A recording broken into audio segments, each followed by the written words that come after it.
جب تک ہمیں کپڑوں کے ناپاک ہونے کا یقین نہ ہو ہم پاک ہی سمجھیں گے اس کو، ورنہ تو ہر چیز کے بارے میں آپ سارا دن یہی بیٹھ کے سوچتے رہو کہ کہیں ناپاک تو نہیں ہے یہ. تو اس لیے کپڑوں میں اصل، بلکہ ہر چیز میں اصل یہ ہے کہ وہ پاک ہے جب تک کہ اس کے ناپاک ہونے کا یقین نہ ہو.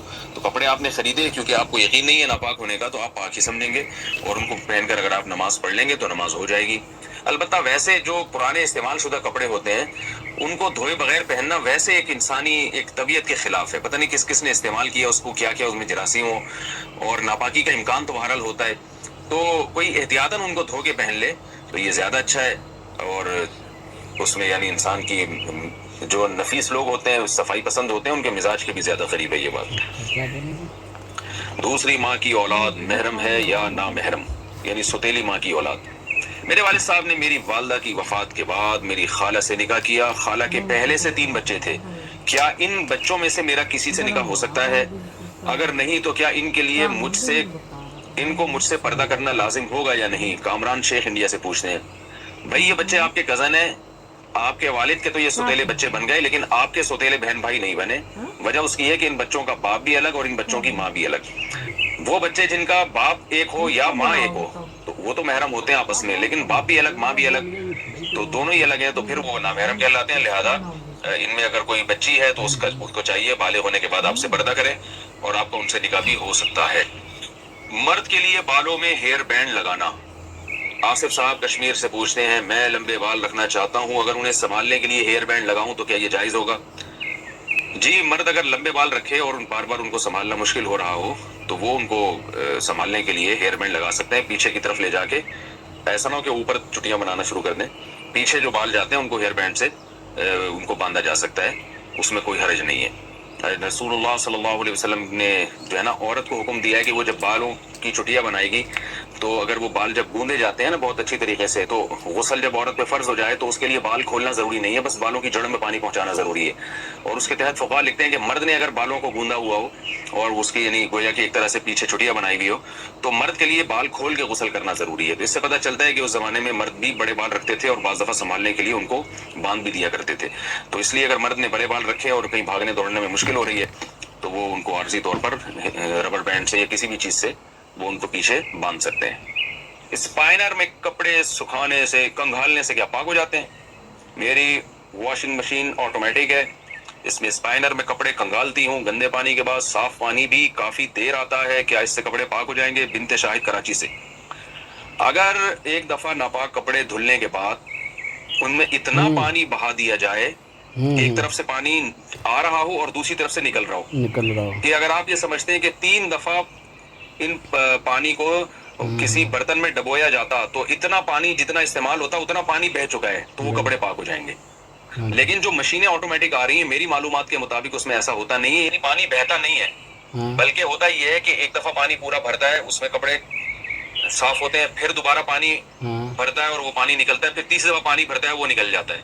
تو اس طرح سے کپڑے پاک نہیں ہوتے، کیونکہ اس کی وجہ یہ ہے کہ ابھی کپڑے ایک دفعہ جب دھلے ہیں تو کپڑے ناپاک ہوتے ہیں، تو کم سے کم 3 دفعہ ان کو پانی میں کنگھالنا ضروری ہے. تو 3 کے بجائے وہ 2 دفعہ کنگھالے جاتے ہیں. تو اس لیے بہتر یہی ہے کہ جب مشین نے 2 دفعہ کنگھال دیے تو ایک دفعہ آپ خود کنگھال لیں، یا تو یہ کام کر لیں یا یہ کر لیں کہ جاری کریں پانی کو.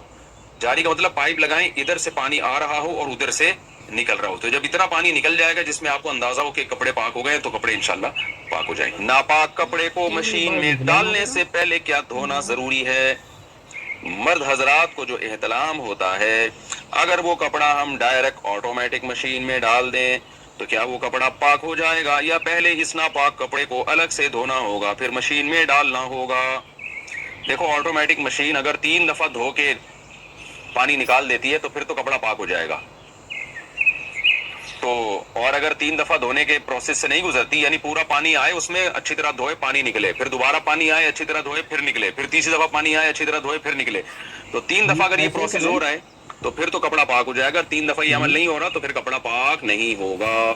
تو اس کے لیے بہتر یہی ہے کہ مشین نے اگر 1 یا 2 دفعہ یہ عمل کیا تو 1 دفعہ آپ خود کروا دیں مشین سے، مشین تو بٹن دبا دیں گے دوبارہ وہی کام شروع کر دے گی، یا پھر آپ مشین میں پانی بھر کے پائپ نکال دیں وہاں سے پانی نکل جائے گا تو یہ پروسیس تیسری دفعہ دھونے کا آپ خود کر لیں گے. لیکن یہ ضروری ہے کہ نجاست کے اثرات ختم ہو جائیں. تو یعنی اگر وہ نشان پھر بھی موٹا نشان لگا ہوا ہے اس کے اندر گندگی کا تو پھر کپڑا پاک نہیں ہوگا. تو اس کو رگڑنا بھی ضروری ہے تاکہ وہ نشان ہٹ جائے. ہاں رگڑنے کے باوجود بھی ہٹ نہیں رہا تو پھر پاک ہے. بہت زیادہ بھی وہمیوں کی طرح نہ رگڑنا شروع کر دیں. تو مردوں کے جو کپڑوں پہ ناپاکی لگ جاتی ہے نا تو ایک دفعہ اس کو بس ایک دفعہ رگڑ دیں اچھی طریقے سے. اگر وہ نشان دور ہو جائے ٹھیک ہے, نہیں دور ہو تو وہ معاف ہے.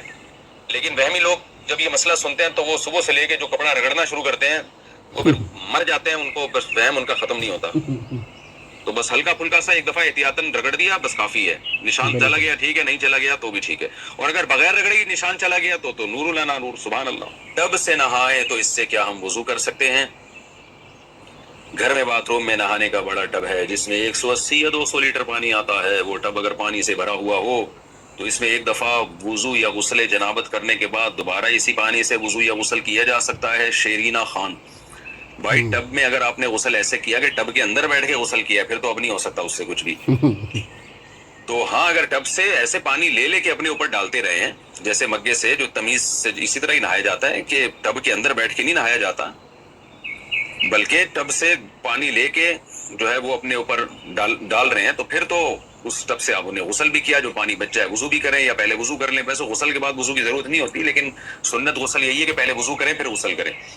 اور اگر جاری ٹب ہے اس کے اندر بیٹھ گئے اور نلکا کھول کے پانی اس سے نکل کے جا رہا ہے, آپ نہا رہے ہیں اور پانی بہ رہا ہے تو پھر اس میں غسل بھی جائز ہے اور اسی میں وضو بھی جائز ہے. بالٹی میں کپڑے کیسے پاک کریں؟ بالٹی میں ناپاک کپڑے پاک کرنے کا طریقہ بتا دیں. نیز اگر نجاست معلوم نہ ہو کہ کہاں لگی ہو نہ نشان ہو تو کیا حکم ہوگا؟ عرفان شکور دبئی سے. دیکھو پہلے جہاں نجاست لگی ہے اس جگہ کو دھو کے صاف کریں اور اگر پتہ ہی نہیں چل رہا تو اندازے سے دھو لیں کہ اس جگہ شاید لگی ہوئی ہو. اندازے سے بھی دھو لیں گے اللہ قبول کر لے گا انشاءاللہ. باقی یہ کہ بالٹیوں میں پانی, بالٹی میں تو جب کپڑے ڈالے جائیں ان کو اچھی طرح رگڑا جائے اور پھر کم سے کم 3 دفعہ, جب پہلے یعنی جب تھوڑا صابن نکل گیا